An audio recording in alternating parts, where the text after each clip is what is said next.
The old Victorian mansion loomed before Sarah as she approached, its weathered facade casting long shadows in the fading twilight. At 17, she was no stranger to babysitting, but something about this house made her skin crawl. The owners, a wealthy couple she'd never met, had left strict instructions: keep the children downstairs at all times, and make sure all doors remain locked. Sarah took a deep breath and stepped inside. The floorboards creaked ominously under her feet, echoing through the cavernous entryway. She found the children, Emily and Michael, playing quietly in the living room. "Hi there," she said, forcing a smile. "Who's ready for some fun?" As the evening wore on, Sarah couldn't shake the feeling of being watched. Shadows seemed to flicker at the edge of her vision, disappearing when she turned to look. She tried to focus on the kids, but her unease grew with each passing hour. While preparing snacks in the kitchen, Sarah heard a soft thud from upstairs. She froze, straining to listen. Silence. Then Emily's small voice piped up from the doorway. "Miss Sarah, there's someone in the closet." Sarah's heart raced. "Don't be silly, sweetie. It's just your imagination." But as she turned back to the counter, the closet door slowly creaked open. Sarah's breath caught in her throat as she peered inside. Empty. Would you have stayed after that? Sarah considered calling the parents, but when she reached for her phone, the screen was dead. The landline gave nothing but static. A chill ran down her spine as the kitchen lights began to flicker. Suddenly, a series of soft thuds echoed from the second floor. Sarah's eyes darted to the living room, where both children were sound asleep on the couch. If they were here, then who or what was moving around upstairs?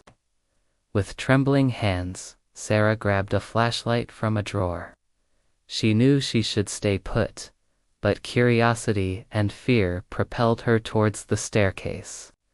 The wooden steps groaned under her weight as she ascended, each creak setting her nerves further on edge. At the top of the stairs, Sarah's flashlight beam revealed something that made her blood run cold. Tiny handprints, too small to belong to Emily or Michael, trailed along the wallpaper.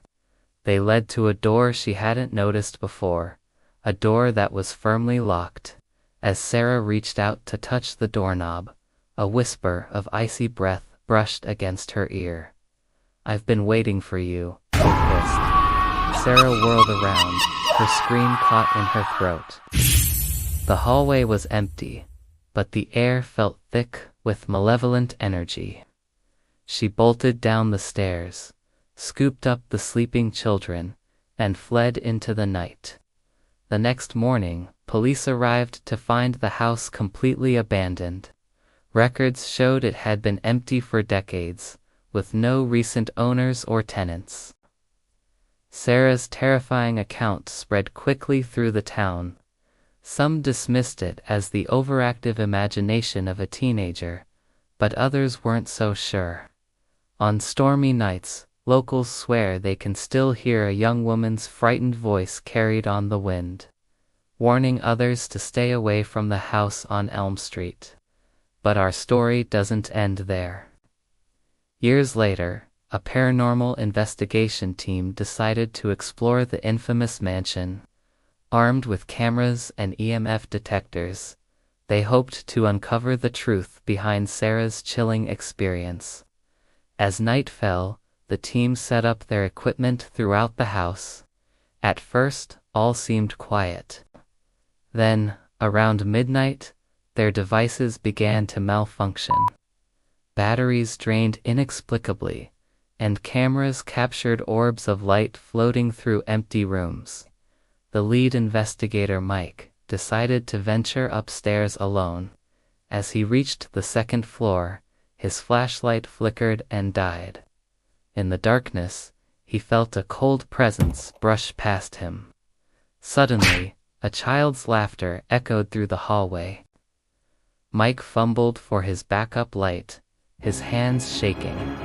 When he finally illuminated the space, he found himself face to face with a door he swore wasn't there before. Tiny handprints covered its surface, still wet as if freshly made. Heart pounding, Mike reached for the doorknob. It turned easily in his grasp. As the door swung open, a gust of frigid air rushed out, carrying with it the faint sound of a woman's scream, a scream that sounded eerily like Sarah's. What Mike saw beyond that threshold, dear viewers, is something he refuses to discuss to this day. The footage from his body camera was corrupted, showing only static. The team left the house in a hurry, vowing never to return. To this day, the old Victorian stands empty, a silent sentinel holding onto its dark secrets. Locals give it a wide berth, and real estate agents refuse to list the property. Some say that on quiet nights, you can still hear the sound of children playing and a young woman's desperate pleas for help. So, dear viewers, I ask you, would you dare to spend a night in the haunted house on Elm Street? What secrets do you think lie behind that mysterious locked door? And most importantly, do you believe Sarah's terrifying tale? If you want to hear more bone-chilling true horror stories like this one, make sure to hit that subscribe button and turn on notifications. You never know when the next spine-tingling tale might appear in your feed. Remember, sometimes the most frightening stories are the ones that could happen to anyone, even you. So the next time you're asked to babysit in an unfamiliar house, think twice before saying yes. You never know what or who might be waiting for you behind closed doors. Until next time, sleep tight and don't let the shadows creep too close. This has been another true horror story brought to you by Okura. Subscribe for weekly news stories. Sweet dreams if you can have them.